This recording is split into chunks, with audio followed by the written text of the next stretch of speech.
They're paying people on welfare today for doing nothing. They're laughing at our society. Because we're all hard-working people, and we're getting laughed at for working every day. Why not have them go to work and clean up the dirty streets in our town? Well, I agree. For that money. Richard Nixon goes around talking as though I'm some kind of a radical because I believe in guaranteed jobs for people that he's throwing out of work. He said he was going to cut the welfare rolls. He put 4 million people on welfare.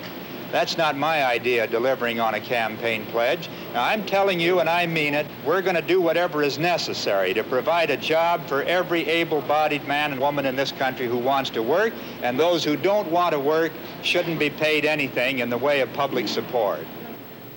McGovern, Democrat, for the people. The people are paying for this campaign with their hard-earned dollars. Send what you can to McGovern for President, Washington, D.C.